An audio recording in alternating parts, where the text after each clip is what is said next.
6 سال پہلے میری منگنی ہوئی تھی، میرے سسرال والے کہہ رہے ہیں کہ ابھی 1 سال اور انتظار کرو، کیا میں کسی اور لڑکے سے چھپ کے نکاح کر سکتا ہوں؟ جبکہ میں نے اس کو یہ بتایا ہوا ہے کہ میرا نکاح ہو چکا ہے مگر رخصتی نہیں ہوئی ہے، اور پھر بھی وہ مجھ سے نکاح کرنے پر راضی ہے، لیکن نہ اس کے نہ میرے گھر والے دوسری شادی کرنے پر راضی ہیں۔ اگر ہم چھپ کے بغیر ولی کے عدالت کے ذریعے نکاح کریں تو کیا یہ نکاح ہو جائے گا؟ یہ چھپن چھپائی کے میں بالکل قائل نہیں ہوں، اس میں لڑکیوں کو الو بنایا جاتا ہے۔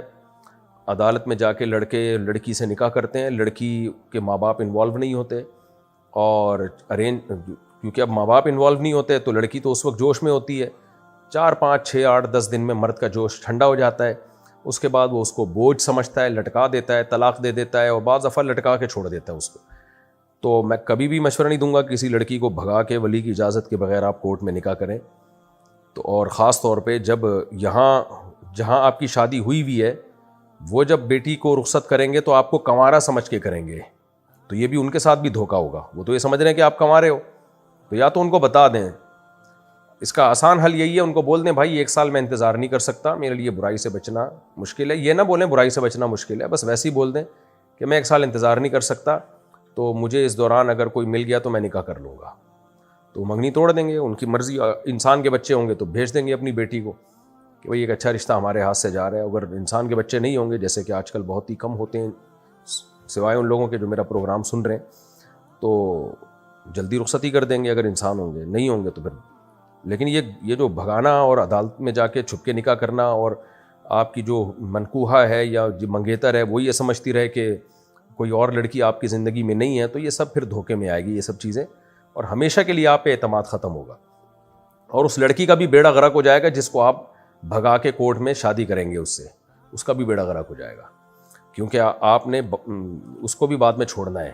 ابھی تو آپ کہہ رہے ہوں گے نہیں میں بڑا با وفا ہوں، میرے سامنے بہت کیس آئے ہیں۔ بھائی مرد ارینج میرج ہی میں وفا کرتا ہے 99%، 1% ہوتے ہیں جو شیر کے بچے ہوتے ہیں، وہ کہتے ہیں ایسی کی تیسی، جب شادی کی ہے تو وفا کر کے دکھائیں گے، لیکن زیادہ تر مرد کیا کرتے ہیں، خاندان انوالو ہوتا نہیں لڑکی کا، وہ بیچاری معصوم ہوتی ہے، لارے رپے دے کے اس بڑی بڑی باتیں کرتے ہیں، اس وقت ان کے ارادے بھی ہوتے ہیں کہ میں رکھوں گا اور میں اس کے لیے آسمان سے ستارے توڑ کے لاؤں گا، اس وقت ان کے دل میں بھی یہی ہوتا ہے کہ ناسا سے رابطہ کروں گا، راکٹ میں جاؤں گا انشاءاللہ، ولیمہ چاند پہ کروں گا، یہ دل میں بھی ہوتا ہے، جھوٹ نہیں بول رہے ہوتے، لیکن جب دل بھر جاتا ہے نا، اپنی ڈیزائرز پوری ہو جاتی ہیں اور جب ذمہ داریاں آتی ہیں تو وہ لڑکی بوجھ لگنے لگتی ہے، پھر پہلی والی بیوی بھی دباؤ ڈالتی ہے، وہ سسرال دباؤ ڈالے گا آپ کے اوپر، ابے تم نے یہ کیا ہے، تو اتنا دباؤ آئے گا کہ پھر آپ اس کو چھوڑیں گے یا بوجھ سمجھنا شروع کر دیں گے، نہیں بھی چھوڑا نا آپ بولیں گے یار کس عذاب میں ڈال دیا میں نے، تو یہ کام نہ کریں۔ اور جو آپ سے چھپ کے بھاگنے والی ہے آپ کے ساتھ، اس کو بھی میں کہہ رہا ہوں انسان کی بچی بن جا، اور یہ بیڑا غرق کر دیں گے بھائی صاحب ایسے لوگ، اسپیسیفک ان کے بارے میں نہیں میں کہہ رہا، لیکن ایسا ہوتا ہے، لڑکیوں کا بیڑا غرق ہوتا ہے جب وہ گھروں سے بھاگ کے شادی کرتی ہیں، الا ماشاء اللہ کچھ کیس ہوتے ہیں وہ ہوتے ہیں جن میں باپ ظالم ہو، جتنے بھی لڑکی کے اولیاء ہوں وہ ظالم ہوں، بعض علاقوں میں ایسا ہوتا ہے بیٹیاں بیچ رہے ہوتے ہیں باپ، تو وہاں تو پھر ہم خود ترغیب دیتے ہیں بھائی کورٹ میں جا کے شادی کرو، لیکن نارملی اس کی کبھی بھی اس کو اپریشیٹ نہیں کیا جاتا۔ ایک لڑکی جس کو میں پسند کرتا تھا اور سوچتا تھا کہ سارے لڑکیوں والے ہی مسئلے آئے ہوئے ہیں، ایک لڑکی جس کو میں پسند کرتا تھا اور سوچا تھا کہ اس سے نکاح کروں گا، اب وہ دنیا سے رخصت ہو گئی ہے، شکر الحمدللہ، جان چھوٹی نا آپ کی، ورنہ ٹینشن میں مجھے بھی ٹینشن دیتے، خود بھی ٹینشن میں رہتے، بہرحال، اور اس کو میرے بارے میں کچھ بھی معلوم نہیں تھا، کیا میں اس کا نام لے کر مغفرت کی دعا کر سکتا ہوں؟ بالکل ضرورت نہیں ہے اس تکلف کی، اس کے لیے میں مغفرت کی دعا کر رہا ہوں، اللہ اس لڑکی کی مغفرت فرمائے، اس کے درجات کو بلند فرمائے، اس کے لواحقین کو اللہ صبر کی توفیق عطا فرمائے۔ آپ کو بالکل اس تکلف کی ضرورت نہیں ہے، آپ اپنے ماں باپ کے لیے، دادا دادی، نانا نانی کے لیے دعا کریں، اگر آپ کے والدین دنیا سے چلے گئے، اگر حیاتی ہیں، زندہ ہے تو زندوں کے لیے دعا کریں آپ، اور آپ غفار بھائی، ستار بھائی، وسیم بھائی کے لیے بھی دعا کر سکتے ہیں۔ اس لڑکی کے لیے آپ قطعاً دعا نہ کریں، میری آپ کو سجیشن یہی ہے، میں نے کر لی ہے دعا، انشاءاللہ اس کی مغفرت ہو جائے گی، آپ ٹینشن نہ لیں۔ اشفاق احمد کشمیر سے، میں نے نیت کی تھی کہ اگر مجھ سے فلاں گناہ ہوگا تو کچھ رکعت نماز ادا کروں گا، اگر پھر وہ رکعتیں ادا نہیں کی تو کیا گناہ ہوگا؟ اگر صرف دل میں نیت کی تھی تو اس سے تو کچھ نہیں ہوتا، لیکن ویسے غیرت کے خلاف ہے کہ ایک اچھے کام کی نیت کی اور آپ نے اس پر عمل نہیں کیا، اور اگر زبان سے منت مانی تھی کہ اگر مجھ سے فلاں گناہ ہوا تو میں اتنی رکعت نماز پڑھوں گا، تو پھر منت کا پورا کرنا لازم ہوتا ہے۔ چاہے تو منت پوری کر لیں، چاہے تو قسم کا کفارہ ادا کر لیں۔ میں نے ایک سونار کے پاس سونا چھوڑا ہے اور 3 لاکھ روپے لیے ہیں۔ اس نے مجھے بتایا کہ جتنا سونا مہنگا ہوگا اس 3 لاکھ کے حساب سے آپ سے پیسے لوں گا، کیا یہ سود میں شمار ہوگا؟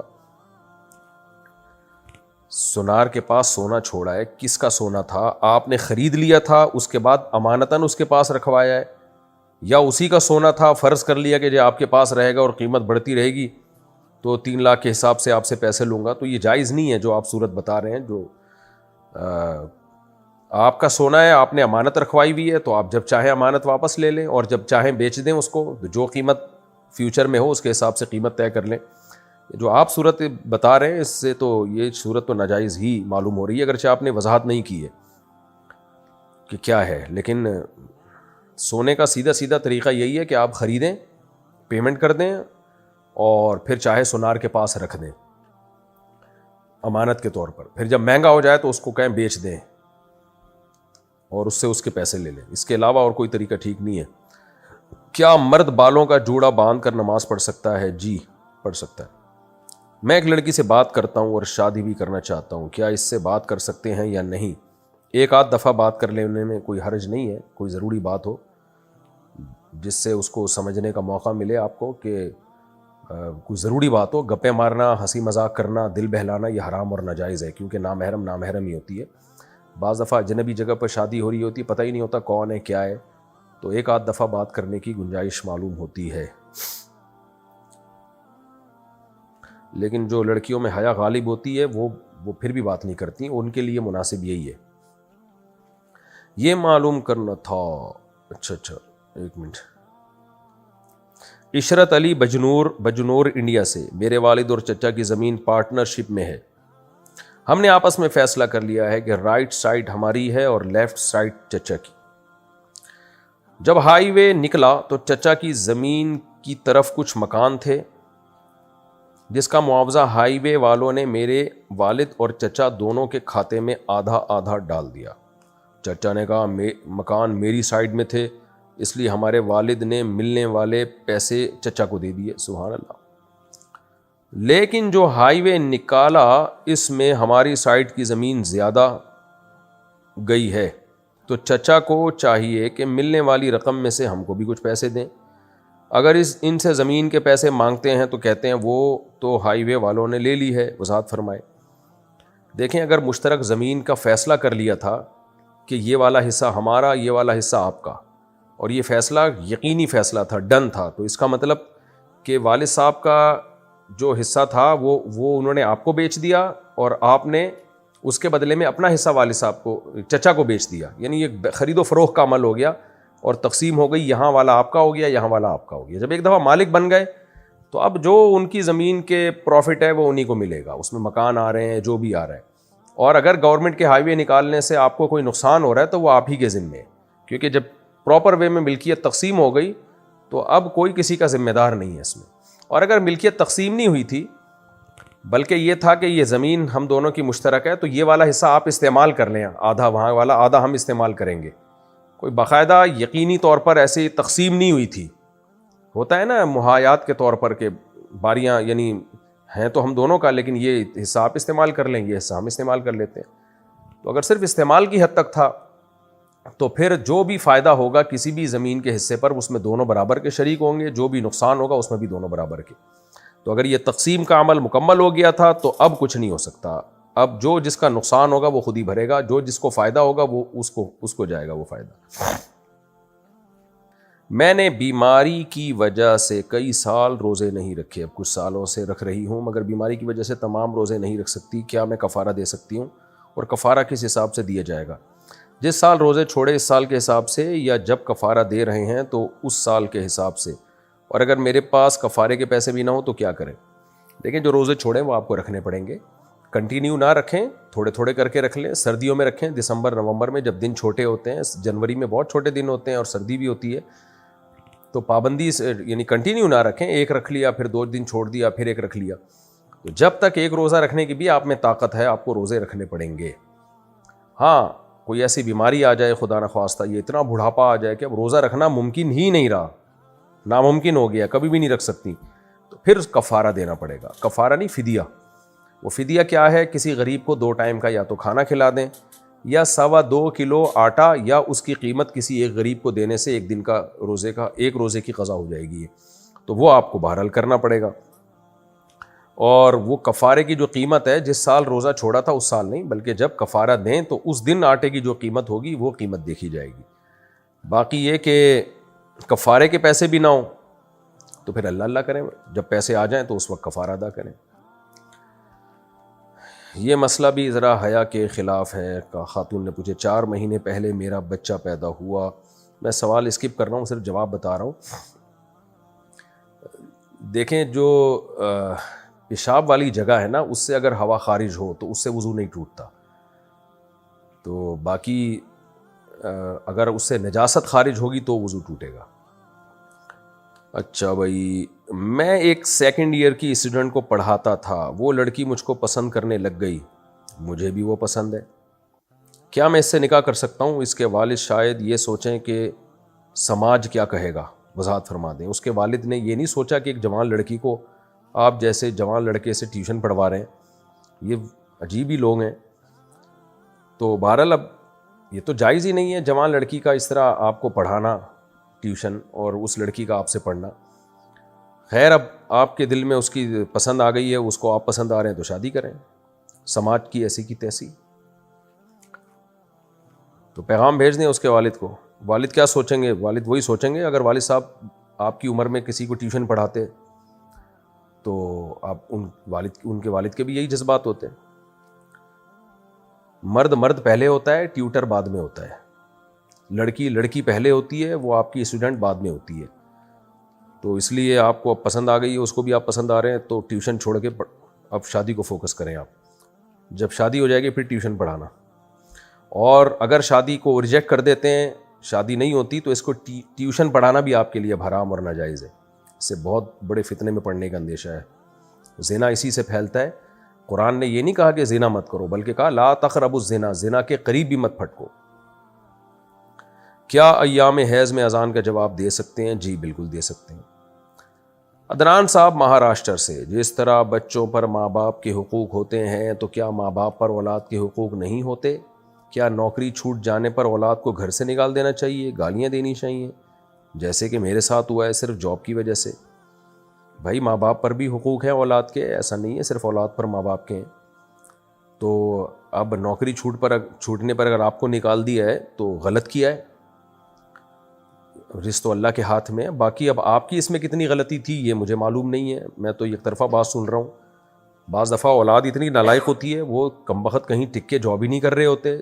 جاب ملتی ہے تو دیر سے جا رہے ہوتے ہیں. باپ چیخ رہا ہوتا ہے بھائی تو جا یار، تیرے کو کمپنی نکال دے گی. وہ سنتا ہی نہیں ہے، کیونکہ پیڑے کھانے کی عادت پڑ چکی ہوتی ہے اس کو. گھر میں باپ کی کمائی فری پھوکٹ کی، اس نے وہ زندگی دیکھی نہیں ہوتی جو باپ نے جن مراحل سے گزر کے جو ہے پیسہ کمایا ہوتا ہے. تو ایسے بہت سارے لڑکے ہمارے علم میں ہیں جو پیڑے کھا رہے ہیں باپ کی کمائی پہ. باپ بیچارے برین ہیمریج ہو جاتا ہے باپ کو بیٹوں کی پوستی پن دیکھ کے. تو اگر آپ بھی اسی طرح کے ہیں تو پھر تو میں آپ کو فیور نہیں کروں گا. لیکن اگر آپ ایسے نہیں ہیں، قدرت کی طرف سے جاب چلی گئی ہے، تو پھر یہ نہیں بنتا کہ ابا آپ کو گھر سے نکال دیں اور ایسا سلوک کریں. پھر غلط ہے. والد کو ڈرنا چاہیے اللہ تعالیٰ سے. میں نے ایک بیوہ سے نکاح کیا تھا، اس کا ایک بیٹا بھی ہے 14 سال کا. میں نے اللہ کی رضا کے لیے اس سے نکاح کیا تھا. اب اس کی اولاد بھی نہیں ہوتی. 7 سال ہو گئے. وہ نماز کی پابندی کرتی ہے، نہ پردہ کرتی ہے. یعنی نہ وہ نماز پڑھتی ہے نہ پردہ کرتی ہے. میں بہت پریشان ہوں، مجھے بتائیں میں کیا کروں. اس کو جماعت میں چلنے کا بولو تو وہ لڑنا شروع ہو جاتی ہے. میں کیا کروں. 7 سال ہو گئے، گزارا کریں اور کیا ہے. اللہ کے لیے کیا تھا، برداشت کریں. آپ نے اس پر احسان کیا، اس کا گھر بسایا، تو آپ کو اس کا اجر ملے گا. اور اگر وہ نماز نہیں پڑھ رہی تو اللہ اس سے خود پوچھے گا. آپ محبت سے سمجھاتے رہیں. یہ چیزیں آج کل سختی سے نہیں سمجھ میں آتی. باقی تبلیغ میں ایک دفعہ نکل جائے گی تو انشاءاللہ ٹھیک ہو جائے گی. تو تبلیغ میں آپ نہ بولیں جانے کو. اس کی کسی سے دوستی کروا دیں، کسی تبلیغ میں لگنے والی خاتون سے. وہ خود ہی ان کو ہدیے ودیے دے کے کسی طرح سمجھا دے گی، انشاءاللہ نکال لے گی تبلیغ میں. تبلیغ والوں کو بہت گر آتے ہیں اصلاح کے. میں 42 سال کا ہوں، میری شادی کو 14 سال ہو گئے ہیں. اب میں دوسری شادی کرنا چاہتا ہوں لیکن بہت غریب ہوں، کیا کروں. میرے ایک دوست کی آپا ہیں، جن کی عمر 43 سال ہے اور ان کو پولیو ہے، کیا میں ان سے شادی کر سکتا ہوں؟ کیوں نہیں کر سکتے بھائی، غریب ہیں تو کر لیں آپ، بلکہ آپ کو تو کسی معذور لڑکی سے ہی کرنی چاہیے تاکہ اس کے جو ایکسپینسز ہیں آپ پر کم ہوں. یعنی کچھ ہو سکتا ہے وہ لڑکی کے بھائی خرچہ اٹھا لیں نا، آپ ان کو بولیں بھائی میں آپ کی بہن پولیو کی پیشنٹ ہے پھر بھی میں شادی کر رہا ہوں تو کچھ تھوڑا سا میرے ساتھ تعاون کریں. ایسی صورت میں جائز ہے، اگر آپ کے پاس گنجائش نہیں ہے بیوی کا خرچہ اٹھانے کی، وہ بھی تھوڑا کمپرومائز کر لیں گے، کیونکہ ضرورت تو اس کو بھی ہے جس کو پولیو ہے، شوہر کی ضرورت تو اس کو بھی ہے، تو یہ بھی ہو سکتا ہے. اچھی بات ہے. یہ بھی تھوڑا حیا کے خلاف مسئلہ ہے بھائی. وہ ابھی کسی نے کہا تھا نا کہ جب بھی مفتی صاحب حیا کے خلاف آیا کرے تو بتا دیا کریں، بتا دیا میں نے. یہ مسئلہ جو اب آ رہا ہے، فون پر اپنی وائف سے بات کرتے ہوئے اگر جسم سے پانی وغیرہ نکل جائے تو کیا اس پہ غسل فرض ہوتا ہے؟ غسل فرض نہیں ہوتا، کپڑے ناپاک ہو جاتے ہیں تو اس کو دھو لیا جائے، ہلکا سا دھو لے کافی ہے. میری بچی 2 سال کی، اس کو اچانک جھٹکا لگتا ہے اور آنکھیں اور جسم سخت ہو جاتے ہیں اور دانت بھی سخت ہو جاتے ہیں، سب علاج ٹیسٹ وغیرہ کرا لیے، کوئی بیماری نہیں ہے. برائے مہربانی اس کا روحانی علاج بتائیں، میں بہت پریشان ہوں. روحانی علاج یہی ہے، سورہ فلق، سورہ ناس اور آیت الکرسی پڑھ کے دم کیا کریں بچی کے اوپر رات کو. سورہ فاتحہ بھی پڑھ لیں، اس میں شفا ہے، بس اتنا روحانی علاج کافی ہے. اور باقی ڈاکٹر کو بتائیں، بہت سی بیماریاں ڈاکٹروں کی سمجھ میں بھی نہیں آتی ہیں تو ہم جن چڑیل بھوت کے کھاتے میں ڈال دیتے ہیں اس کو. تو باقی ڈاکٹر ہی سے علاج کرائیں، انشاءاللہ علاج ہو جائے گا. میں بھی دعا کرتا ہوں اللہ تعالیٰ آپ کو اس آزمائش سے نکالے.